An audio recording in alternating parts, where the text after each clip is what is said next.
Hello everyone, I am Mrs Jyotsna Meena. आज हम कक्षा 11वीं अकाउंटेंसी के चैप्टर 2 लेखांकन की मूलभूत मान्यताएं, सिद्धांत और लेखांकन प्रमाप का अगला प्रश्न देखेंगे। यह इस पाठ का वीडियो 2 है जो कि आपकी PDF 1 में दिया गया है। तो देखिए ध्यान से, लेखांकन की आधारभूत मान्यताएं। इसके पूर्व के वीडियो में आपको लेखांकन सिद्धांतों का अर्थ और महत्व, अर्थ और विशेषताएं बताई गई थी। अब आज हम सिद्धांतों के बाद में मान्यताओं को पढ़ेंगे। अब देखिए मान्यताएं क्या होती हैं।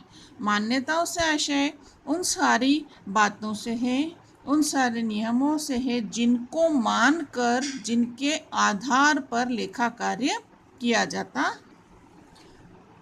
इसमें देखिए प्रथम है लेखांकन अस्तित्व की मान्यता। ये वो मान्यताएं हैं जिनके आधार पर, जिनको मानते हुए हम लेखांकन का कार्य संपन्न करते हैं। लेखांकन अस्तित्व की मान्यता, अस्तित्व से आशय व्यवसाय के अस्तित्व से है। इसके अंतर्गत व्यापारी जब अपने लेखे लिखता है या जब भी हिसाब की पुस्तकें लिखने का काम करता है तो वह यह मान के चलता है कि व्यापार का अस्तित्व व्यापारी के अस्तित्व से पृथक है। यहाँ व्यापारी द्वारा जितना भी पैसा व्यापार में लगाया जाता है उसे पूंजी मानकर अलग से लिखकर दिखाया जाता है। उसे यह माना जाता है कि व्यापार का पैसा है वो, न कि व्यापारी का पैसा। जैसा हम सब जानते हैं कि प्रत्येक व्यापारी व्यापार को शुरू करते समय धन लगाता है, कुछ संपत्ति लगा सकता है, अर्थात अथवा कुछ सामग्री लगा सकता है, कोई स्टॉक लगा सकता है। तो ऐसी सब चीज़ें जो व्यापारी द्वारा व्यापार में दी जाती है या व्यापार शुरू करने के समय व्यापार में लगाई जाती है, उस सबको व्यापारी की संपत्ति न मानकर उसे पृथक से व्यापार की संपत्ति माना जाता है। अर्थात व्यापारी अलग है और व्यापार अलग है। इसे कहते हैं लेखांकन अस्तित्व की मान्यता। इसे पृथक अस्तित्व की मान्यता भी कहा जाता है। अर्थात व्यापार और व्यापारी दोनों का अस्तित्व पृथक पृथक होता है। यहाँ पर व्यापार जो भी लाभ कमाएगा उसे व्यापारी का लाभ नहीं माना जाएगा, उसे व्यापार का लाभ माना जाएगा। अब उसमें से यदि व्यापारी कुछ धन निकालता है तो उसे आहरण मानकर उसके नाम से लिख लिया जाएगा, जिसे उसे बाद में व्यापार में जमा करना होगा। इसे लेखांकन अस्तित्व की मान्यता कहा गया है। द्वितीय है मौद्रिक माप की मान्यता। मौद्रिक माप का क्या तात्पर्य है? मौद्रिक माप अर्थात मुद्रा में माप, मुद्रा अर्थात धन।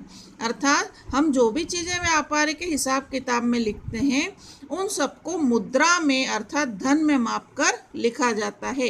अन्य कोई मापन का प्रयोग नहीं किया जाता। जैसे दूध का व्यापारी है तो वह दूध को लीटर में नहीं लिखेगा, वह दूध को धन में माप कर लिखेगा कि इतने रुपए का दूध है।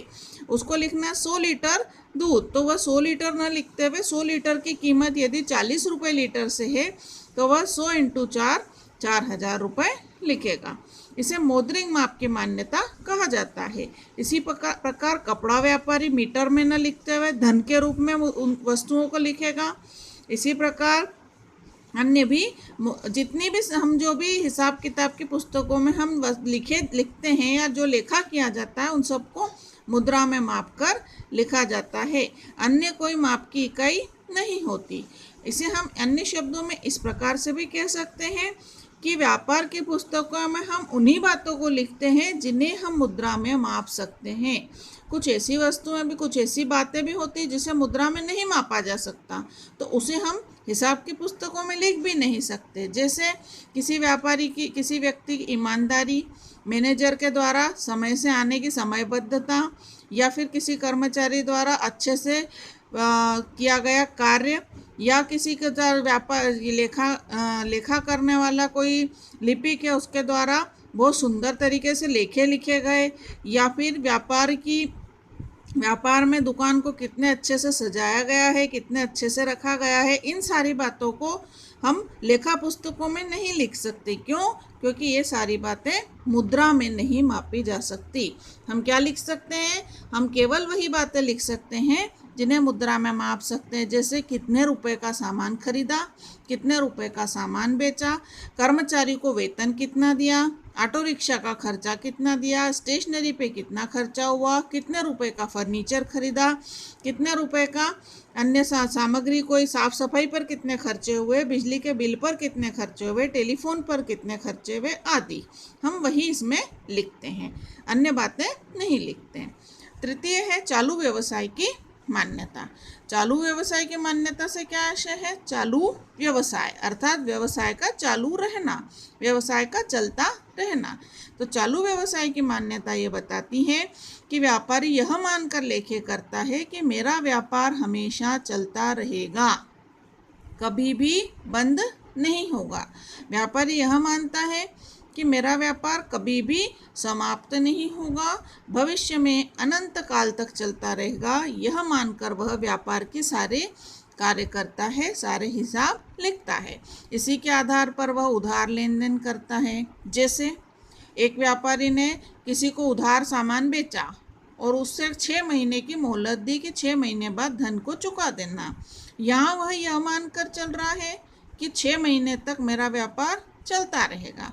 उसके मन में यह भय नहीं है कि अरे 2 महीने बाद मेरा व्यापार बंद हो जाएगा तो क्या होगा। इस तरह का कोई भाव व्यापारी के मन में नहीं होता।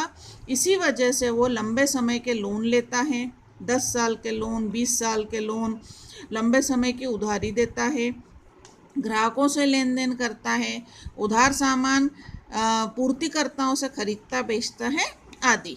इसलिए यह मानकर व्यवसाय करना कि व्यवसाय चलता रहेगा, कभी भी बंद नहीं होगा, उसे चालू व्यवसाय की मान्यता कहा जाता है। आगे देखिए, लेखांकन अवधि की मान्यता। लेखांकन अवधि मतलब समय। यहाँ पर लेखांकन के हर व्यापारी एक निश्चित अवधि के लेखे करता है। हर व्यापारी के व्यापार लिखने के लिए, हिसाब लिखने के लिए एक निश्चित समय होता है।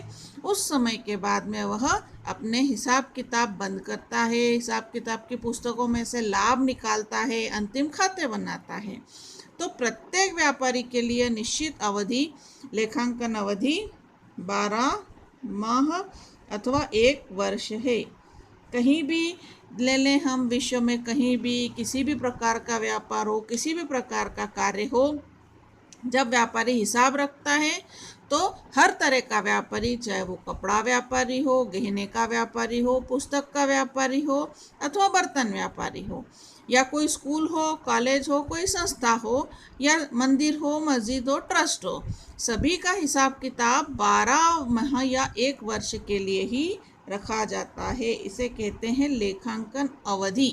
और लेखांकन अवधि की मान्यता बताती है कि प्रत्येक व्यापार इसी समान अवधि के लिए हिसाब किताब रखेगा, भले ही वह अवधि 1 जनवरी से शुरू होकर 31 दिसंबर हो, या 1 अप्रैल से शुरू होकर 31 मार्च हो, या दिवाली से दिवाली हो, या दशहरे से दशहरा हो। तो इस प्रकार अवधि शुरू और अंत अलग समय हो सकती है, किंतु समय 12 महीने या 1 वर्ष ही रहता है। इसका क्या फायदा है? इससे यह फायदा है कि व्यापारी अपने लाभों की तुलना आसानी से कर सकता है। गत वर्ष से इस वर्ष के लाभ को तुलना कर सकता है, गत वर्ष से इस वर्ष के खर्चे की तुलना कर सकता है, एक व्यापार से दूसरे व्यापार की तुलना की जा सकती है। आयकर के भुगतान के लिए सभी के 12 माह के हिसाब किताब उपलब्ध हो जाते हैं आदि।